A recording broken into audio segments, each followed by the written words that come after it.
Alhamdulillah, setelah kita mendirikan sholat maghrib secara berjamaah, semoga apa yang telah kita lakukan mendapatkan keridhaan dan keberkahan dari Allah Subhanahu wa taala. Amin ya rabbal alamin. Kembali di kesempatan yang mulia ini bersama-sama kita akan membaca satu hadis Rasulullah sallallahu alaihi wasallam dari kitab Riyadhus Shalihin yang ditulis oleh Al-Imam Nawawi rahimahumullah. Yang pada kesempatan hari ini kita akan membaca hadis Abu Hurairah, hadis yang ke-65 atau hadis yang ke-6 dalam bab ini. Hadis yang berisikan cerita tentang kejadian yang pernah terjadi di masa Bani Israel. Artinya kejadian ini jauh sebelum lahirnya Nabi Muhammad SAW. Kejadian di masa lalu, yaitu di masa sebelum lahirnya junjungan kita Nabi Muhammad SAW. Dan hadis ini berisikan cerita dan ceritanya panjang. Seperti yang sering kita jelaskan bahwa hadis itu rata-rata pendek. Jarang hadis yang panjang kecuali cerita. Kalau cerita, yang namanya cerita Rasulullah panjang. Tapi kalau nasihat-nasihat wahyu, perintah larangan yang langsung disampaikan oleh Rasul itu pendek-pendek. Oleh karena itu salah satu ciri hadis sahih adalah pendek hadisnya. Dan ciri salah satu hadis dhaif atau palsu terlalu panjang.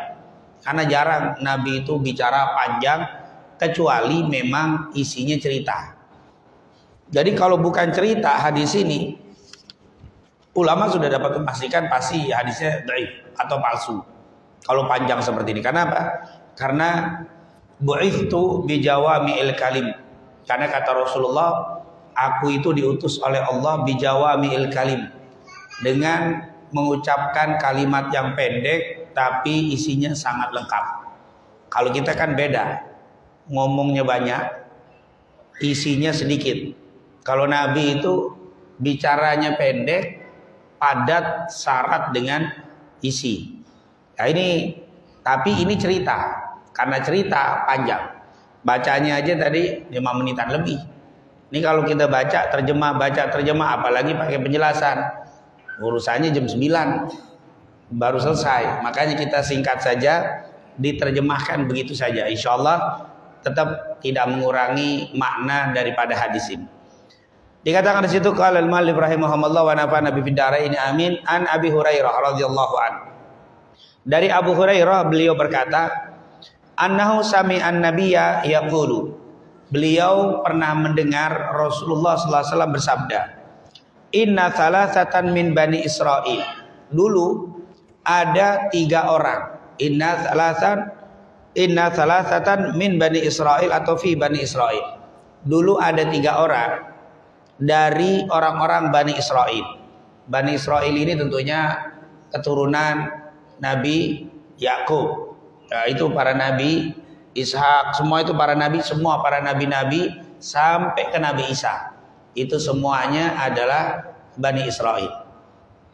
Kecuali nabi kita Nabi Muhammad sallallahu alaihi wasallam, dia dari Bani Ismail, dari Ishak terus sampai Yakub, Yusuf, semua itu adalah Bani Israil yang kita tahu ada 12 suku yang di saat cerita Nabi Yusuf alaihissalam.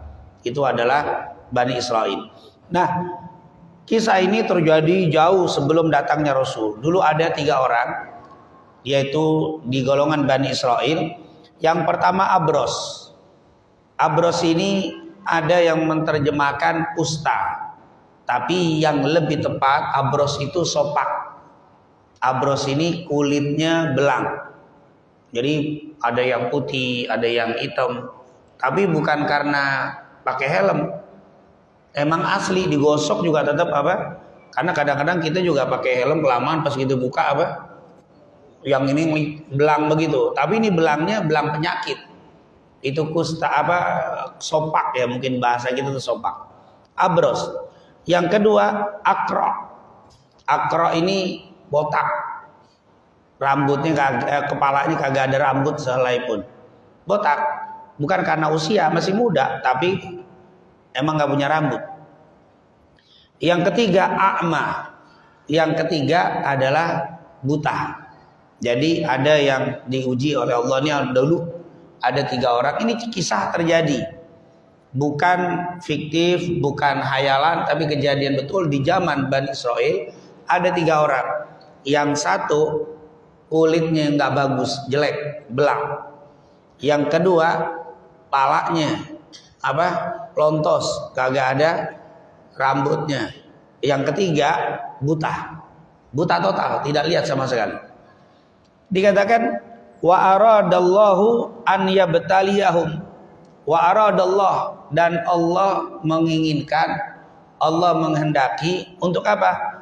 An yabtaliyahum, untuk menguji mereka. Jadi Allah ingin ibtila. Ibtila itu bisa imtihan, ikhtibar, ujian. Jadi fa aradallahu an yabtaliyahum, Allah ingin menguji mereka. Ini namanya arada. Irada itu ada 2. Ada irada kauniyah, ada irada syariah. Nah, irada kauniyah itu irada kehendak Allah yang mutlak, tidak ada kekuatan kita untuk merubahnya. Ada irada syariah, keinginan Allah yang berbentuk syariat. Allah perintahkan kepada kamu sholat, Allah kehendaki kita sholat, tapi kita punya hak sholat atau tidak sholat. Itu namanya kehendak Allah yang berbentuk syariat. Ada yang kehendak Allah namanya kauniyah, yang nggak bisa. Allah kehendaki ini orang jadi botak, ya nggak bisa diapa-apain. Nggak ada pilihan, emang udah botak. Kita dikehendaki oleh Allah menjadi jelek, ya udah. Mau dikehendaki jadi laki, ya nggak bisa dirubah. Udah Itu namanya irada kauniyah, irada syariah. Ini irada kauniyah. Allah bikinin tuh orang jadi botak, Allah bikinin sopak, Allah bikin buta kedua matanya. Diuji oleh Allah SWT. Setelah itu, faba'atha ilaihim malakan. Lalu diutus menemui 3 orang ini malakan, 1 malaikat. Dikirim malaikat. Siapa ini malaikat? Wallahu a'lam. Ada yang bilang Jibril, ada yang bilang bukan Jibril. Malaikat itu kan banyak, diutus. Tetapi malaikat ini menyerupai manusia. Jadi memang salah satu rukun iman yang sudah kita yakini, malaikat itu salah satu keistimewaan kelebihannya yatasyakkal. Malaikat itu bisa merubah wujud, bisa merubah wujud menjadi manusia. Bisa berbentuk besar, kecil. Mereka punya kelebihan itu malaikat. Makanya Nabi waktu didatangi malaikat Jibril itu macam-macam. Malaikat Jibril pernah datangi Nabi dalam bentuk aslinya. Kapan itu? Di dalam hadis katanya 2 kali. Bentuk aslinya. Yang pertama dikatakan di malam Gua, yaitu di waktu Rasulullah dapat wahyu yang pertama di Gua Hira. Di malam yang kedua pertemuannya waktu Isra dan Mi'raj. Itu ketemu dengan bentuk aslinya. Malaikat juga pernah menemui Nabi. Yang pertama tadi dalam bentuk asli, ada menemui Nabi dalam bentuk seorang laki-laki yang mirip kayak seorang sahabat namanya Dihya Al-Kalbi. Jadi ada sahabat namanya Dihya Al-Kalbi, orangnya ganteng. Malaikat Jibril kalau nemuin Nabi menyerupai laki-laki seperti sahabat Dihya. Kadang Rasul kalau ketemu Dihya, ini Jibril apa Dihya ini? Karena malaikat Jibril suka menyerupai Dihya Al-Kalbi. Atau dia kadang-kadang nemuin Nabi dalam bentuk badui, nggak dikenal, menyerupai orang laki-laki yang nggak ada mirip seperti sahabat. Kapan? Contoh hadis Umar bin Khattab.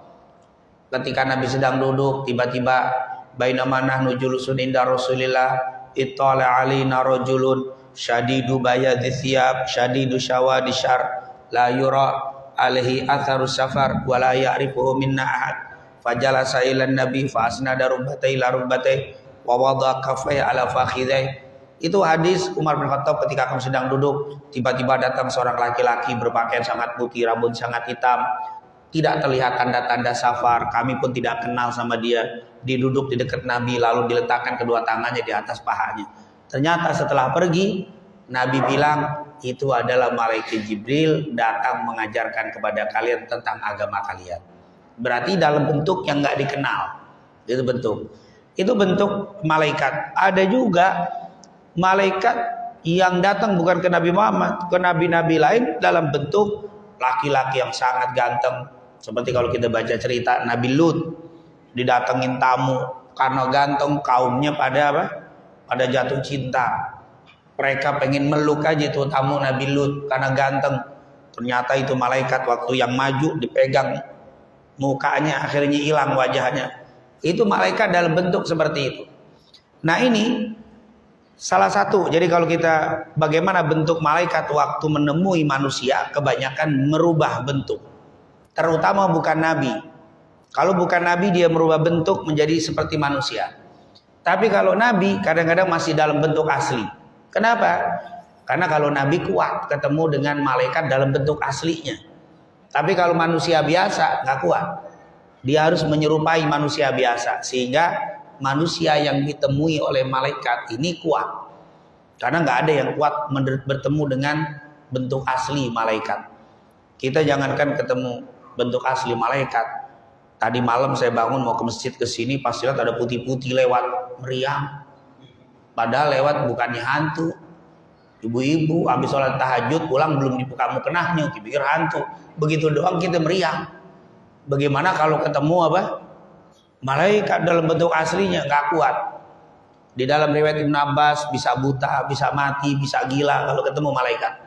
Jadi luar biasa. Cahayanya malaikat itu bukan cahaya api. Cahayanya malaikat itu lebih luas, lebih terang benderang daripada cahaya matahari.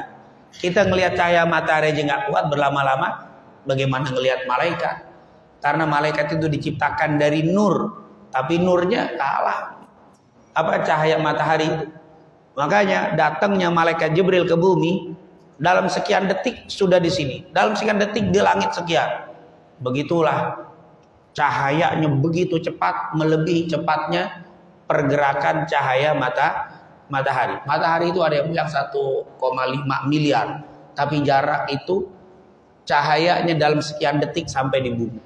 Itu terangnya cahaya, tapi kalah dengan cahayanya malaikat. Kita nggak bisa melihat cahaya matahari, bagaimana melihat cahaya malaikat. Jadi kalau dia menemui orang bukan nabi dalam bentuk manusia. Begitu juga ini.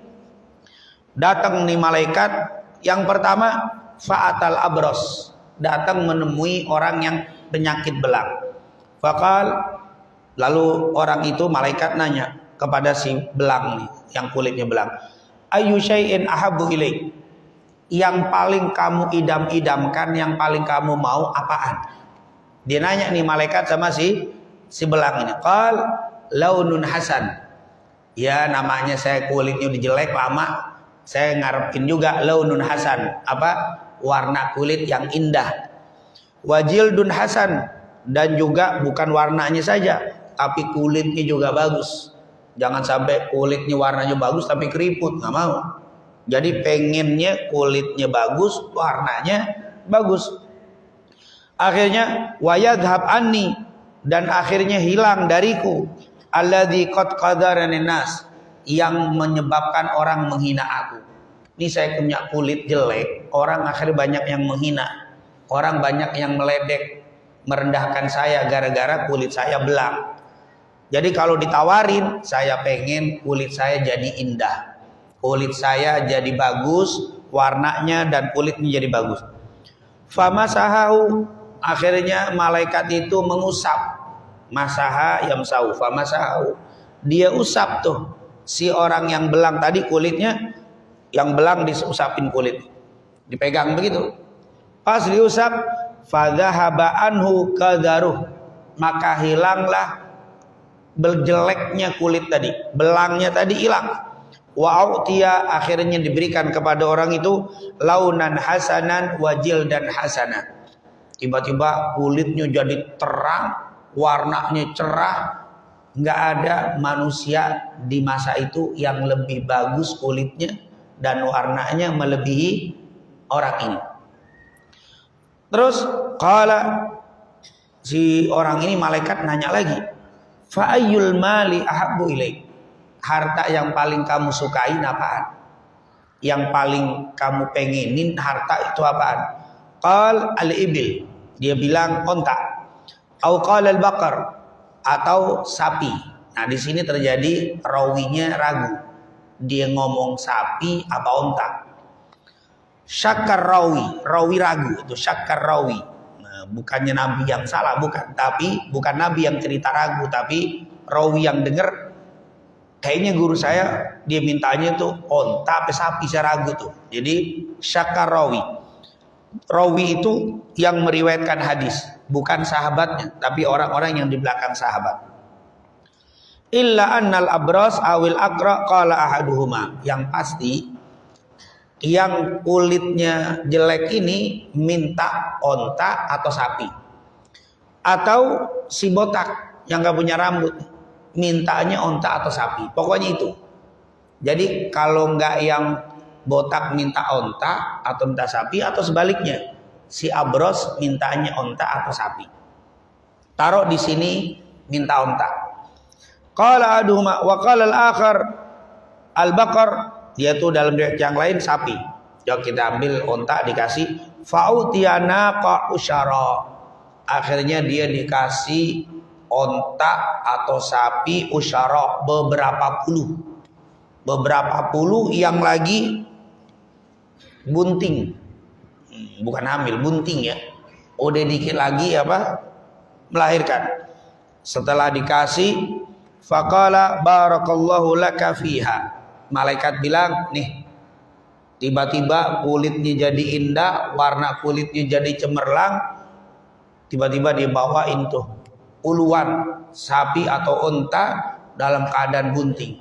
Lalu malaikat itu ngomong, barakallahu laka fiha, semoga Allah memberikan keberkahan kamu di dalam binatang-binatang ternakmu itu, unta dan ibil. Semoga, atau ibil dan bakar, unta atau sapi, biar Allah kasih keberkahan. Sudah, pergilah si orang ini, malaikat pergi, ditinggalin tuh. Yang sekarang ganteng, wah di kampung jadi dipuji-puji, wah keren apa? Mungkin kalau zaman sekarang langsung bikin status, wah di share, dia gantengnya tuh, kulitnya keren. Tadinya dia sembunyi, sekarang suka keliling ke kampung, orang pada muji, karena berubah total. Tadinya dihinakan, sekarang dielu-elukan karena keren sekali. Ditambah kaya, nggak berapa lama tuh onta lahir. Berkembang, jadi orang terkaya di kampungnya dan terbagus kulitnya. Saat dia tinggal, si malaikat ini ngedatengin siapa yang kedua, akro, yaitu orang yang apa, botak. Dia tanya sama, ayu syai'in ahabu ilaik, apa yang paling kau sukai? Sya'run hasan, rambut yang indah. Wa yadhhabu anni hadzal ladzi qadaran nas, supaya orang nggak ngina lagi saya. Akhirnya sama, famasahau, disentuh palanya, tiba-tiba dikasih rambut yang indah. Kemudian nanya lagi malaikat, harta yang paling kau sukai apa? Qala al-baqar. Jadi yang tadi onta, yang ini bakar. Minta apa? Sapi. Fa'utiya baqarah hamilan, dikasihlah sapi-sapi yang hamil juga, yang apa? Bunting. Waqal, malaikat bilang, barakallahu laka fiha, semoga Allah memberikan keberkahan. Akhirnya sekarang rambutnya tumbuhnya berbeda dengan orang lain.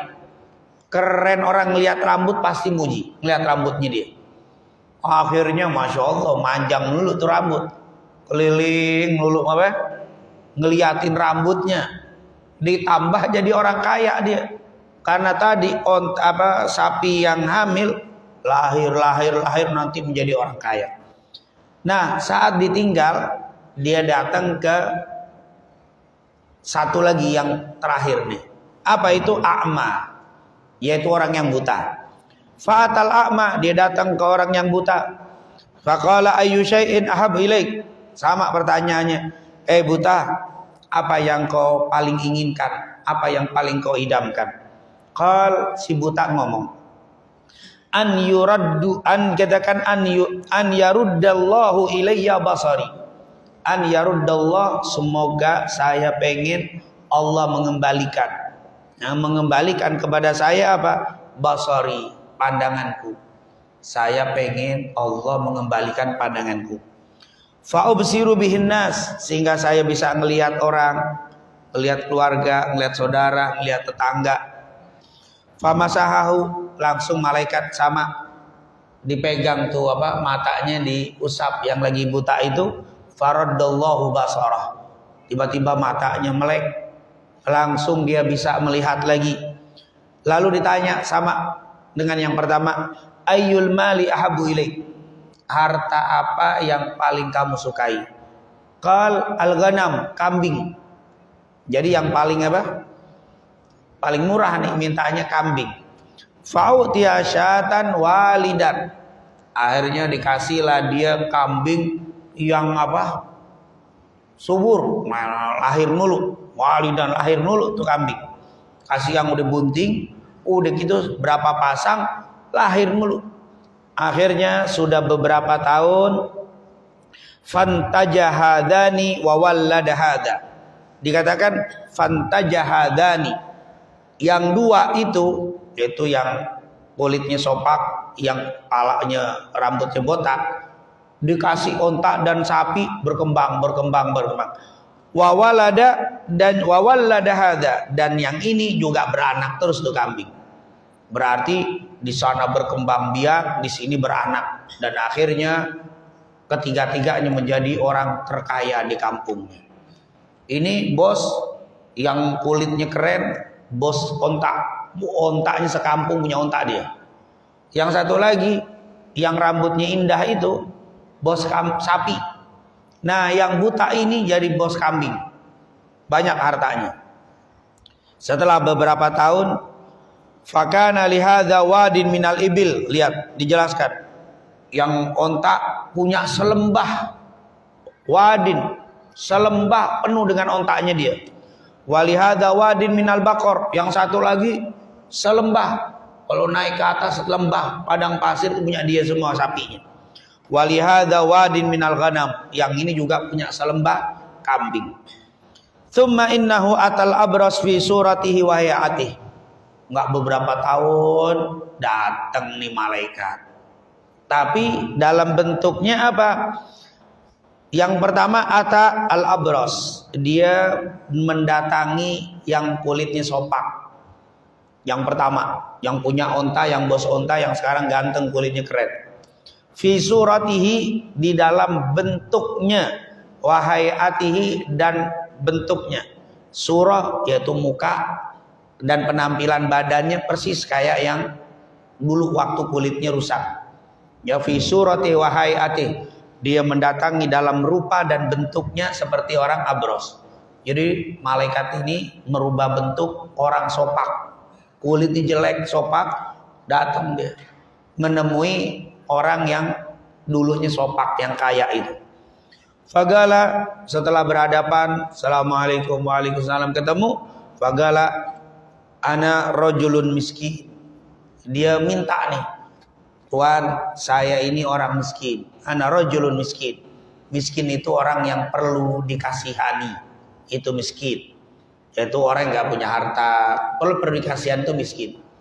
Makanya di dalam bahasa Arab kalau ada orang lagi sedih, hadza rajulun miskin. Jadi miskin itu nggak mesti miskin harta. Miskin itu orang yang perlu dikasih. Miskin hadzal walad. Itu miskin hadzal walad. Bukan berarti ini anak miskin, bukan. Miskin hadzal walad artinya apa? Kasihan nih anak. Nah, itu miskin. Rajulun miskin qadin qata'at biyal hibal. Sudah terputus dariku al hibal. Ada yang bilang hibal itu kan tali. Maksudnya fi safari, tali perjalananku, maksudnya bekal. Al-hibal ini orang kalau mau mengadakan perjalanan biar sampai itu pakai tali biar nggak nyasar, biar bisa ditarik nyampe, itu maksudnya bekal. Dia bilang, Tuhan, saya ini orang miskin, perjalanan saya masih jauh, safar saya, tapi bekal udah habis. Fala balagha liyal yaum, dan fala balagha, dan tidak sampai kepadaku hari ini illallah, kecuali illa billah tsumma bika. Saya tidak bakal sampai ke tujuan saya. Hari ini nggak mungkin saya sampai. Hari ini yang saya harapkan tidak ada yang lain illa, kecuali illa tsumma bika, kecuali pertolongan Allah dan pertolonganmu. Ini saya kalau nggak ditolong sama Tuhan, saya bisa mati di perjalanan. Yang bisa nolong saya sekarang nih hanya Allah dan Tuhan. Terus as'aluka, aku minta kepadamu wahai Tuhan, billadzi a'taka, dengan nama yang telah memberikan kepadamu al-launal hasan, kulit yang indah, wal jildal hasan, warna kulit yang indah, kulit yang indah. Jadi dia bilang, wahai Tuhan, saya minta dengan nama Allah yang telah memberikan kepadamu warna kulit yang indah dan bentuk kulit yang indah. Wal mal, dan juga ontak harta yang banyak. Ba'iran, yaitu apa? Satu ontak saja. Kamu kan sudah dikasih ontak begitu banyak. Saya minta satu saja, ba'iran. Tuhan, saya minta satu ontak saja. Untuk apa? Atabalaghu bihi fi safari, biar bisa menghantarkan aku di dalam perjalananku. Aku biar sampai ke tujuanku. Apa dikatakan? Jadi ini mengingatkan dia dulu si malaikat. Tuhan, Anda kan orang kaya begini. Tolong bantu saya. Saya ini orang miskin, orang musafir yang habis bekal saya. Kalau Tuhan nggak bantu dan dibantu oleh Allah dan Tuhan, saya nggak mungkin sampai ke tujuan saya. Oleh karena itu, Tuhan kan banyak hartanya, ontaknya banyak. Saya minta satu aja. Untuk apa? Supaya saya gunakan untuk kendaraan agar sampai ke rumah saya, ke tujuan saya. Faqala, si pemilik ini, si orang kaya yang kulitnya indah ini bilang apa? Al-huquqah katsirah. Masih banyak nih kewajiban saya yang harus saya tunaikan. Maksudnya bukan cuma kamu yang harus saya bantu. Oh, tetangga saya, teman saya. Wah, jadi saya mesti banyak pengeluaran yang harus saya keluarkan. Intinya gaya nolak ini gaya nolak orang dulu. Kayaknya sekarang nyontek sama orang dulu kayaknya.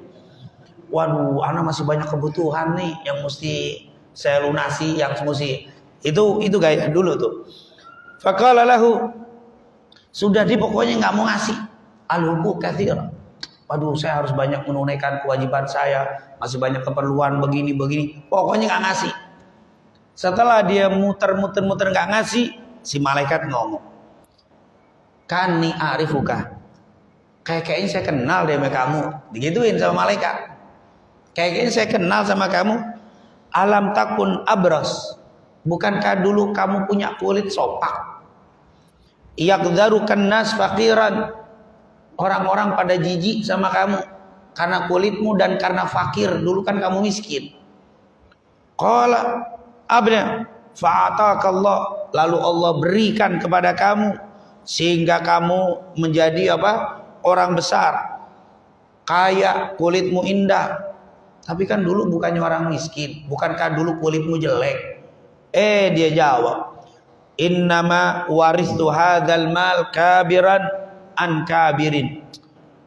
Innama, tidak lain dan tidak bukan, ini aku dapat warisan.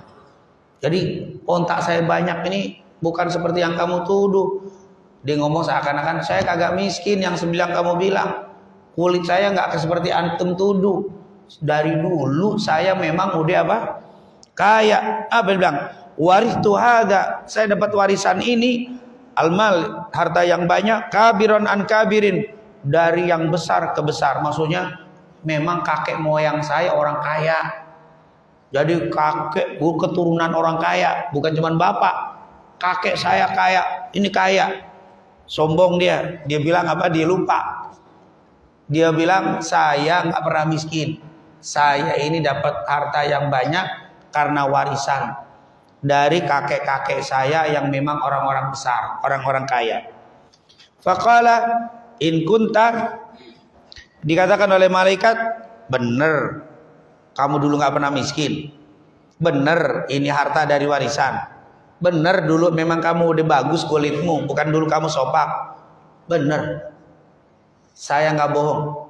Saya bersumpah, ini adalah harta warisan dari kakek moyang saya. Dan saya dari dulu kulitnya udah keren, bukan yang seperti kamu tuduh. Akhirnya, in kunta kadziban, awas ya, kalau kamu bohong, kata malaikat ini, fasayyarakallahu ila ma kunta, engkau akan dirubah seperti keadaanmu yang pertama. Engkau akan berubah seperti orang yang dulu.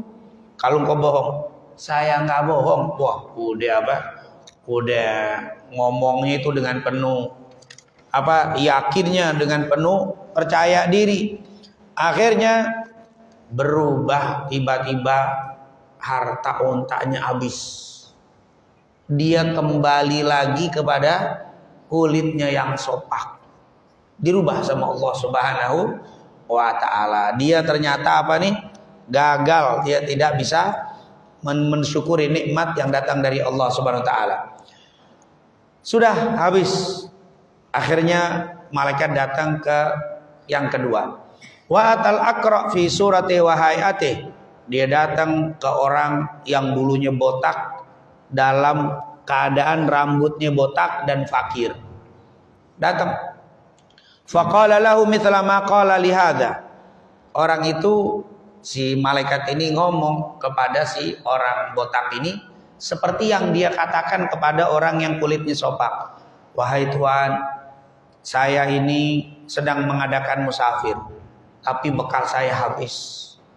Maka saya minta kepada Anda bantuan dari Anda dengan nama Allah yang telah memberikan kepada Anda harta dan kerennya rambut ini.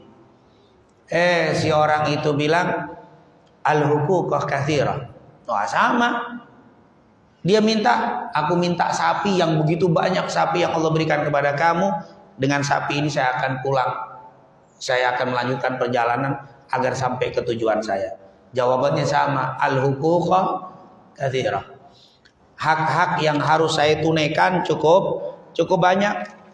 Jadi masih ada kewajiban yang harus saya penuhi. Jadi ringkasnya, mohon maaf saya nggak bisa ngasih Anda walaupun hanya 1 ekor sapi. Akhirnya seakan-akan saya ingat nih sama kamu. Nah, mulai kayak tadi seperti yang awal. Bukankah kamu dulu botak? Bukankah dulu kamu miskin sampai dihinakan orang kampung? Oh enggak, saya nggak pernah miskin, saya nggak pernah botak. Saya ini kaya karena warisan dari orang-orang kaya kakek-kakek saya. Sama persis seperti orang yang abros tadi, seperti orang yang sopak tadi. Akhirnya malaikat bilang, kalau engkau bohong hati-hati.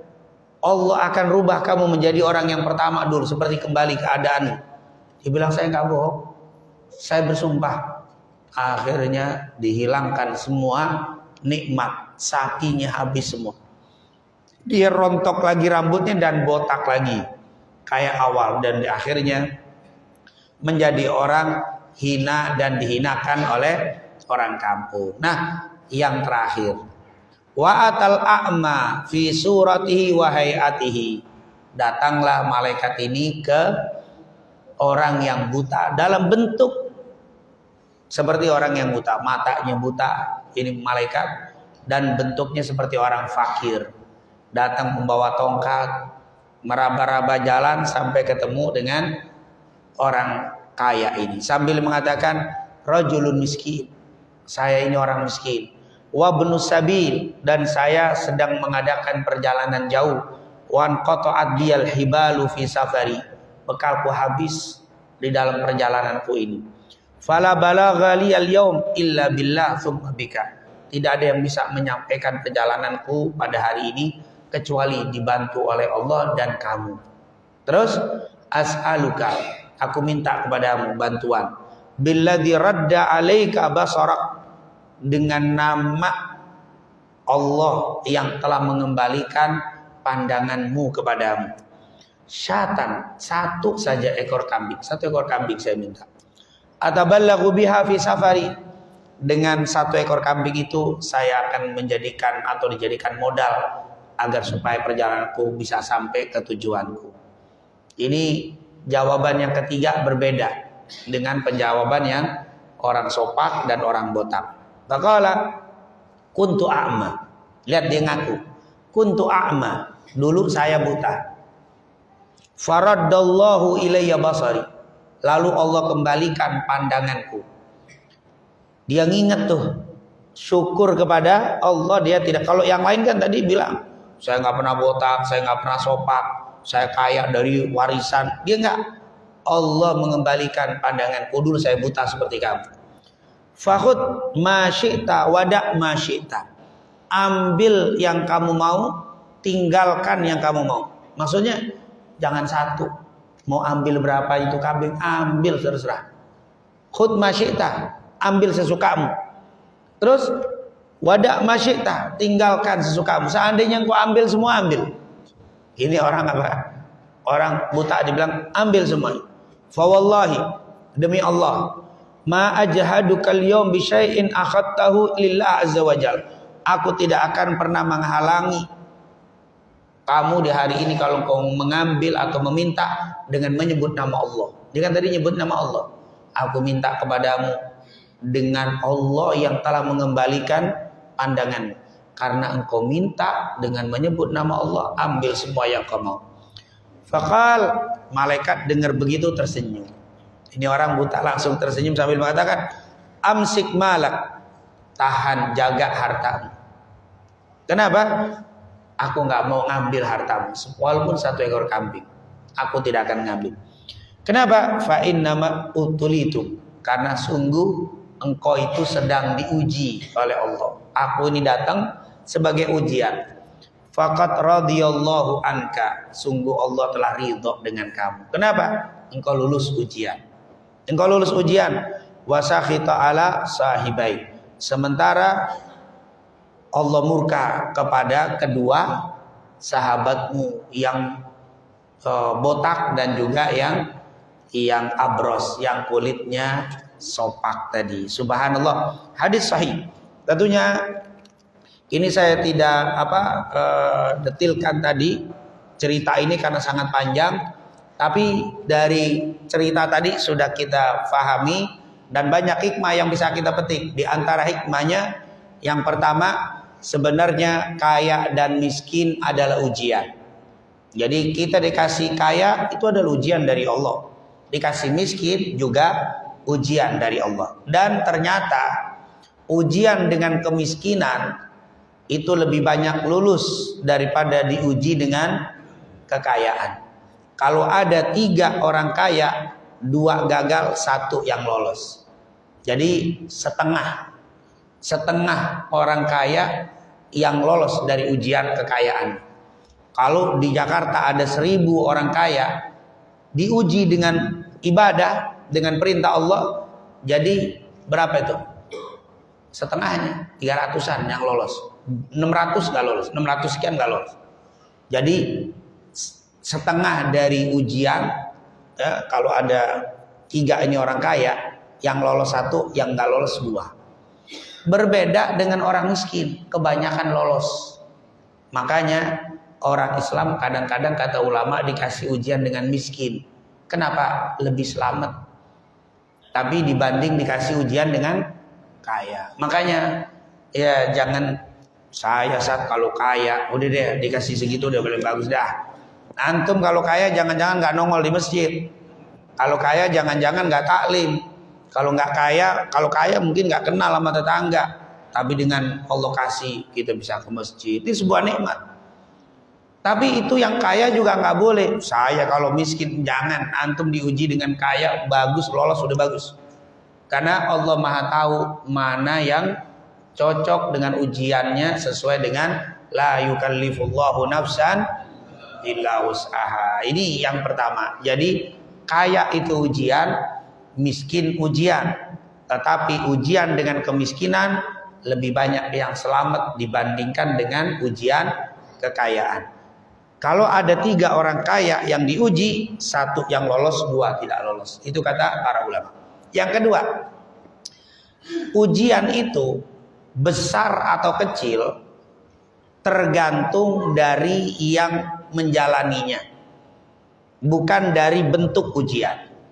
Jadi kalau mau lihat ujian besar atau kecil tergantung dari yang menanggapi, yang mensikapi ujian itu. Sebenarnya kalau dilihat dari 3 ujian ini, yang paling berat buta dibanding kulitnya cuma sopak, dibanding cuma nggak punya rambut. Yang paling berat apa? Tapi ternyata dia yang paling selamat. Kenapa? Ini menganggap ujian yang paling berat. Si sopak, si botak merasa yang paling berat. Tapi kalau ini enggak. Kalau memang Allah mengembalikan, aku pengen biar bisa lihat orang. Begitu doang.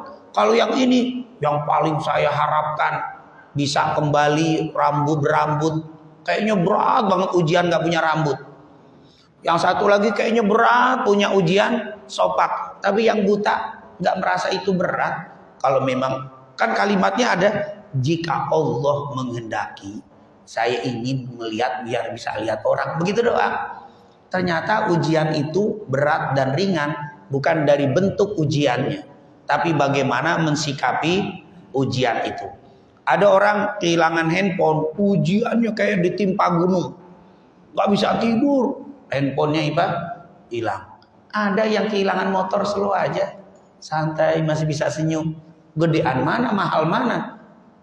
Ada orang yang kehilangan, orang yang dicintai meninggal, dia tetap sholat biasa, tetap dia ibadah. Ini kehilangan ayam, kehilangan kambing, nggak bisa lagi ke masjid, stres, mikirin, nangis.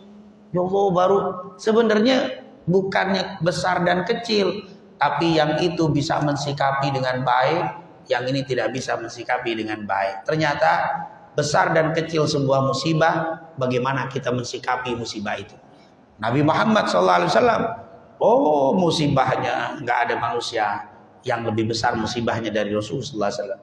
Kalau ada orang punya anak laki-laki, udah lama nggak punya anak, istrinya udah agak tua, tiba-tiba di usia 40 lebih tahun kelahiran, girang anak laki loh.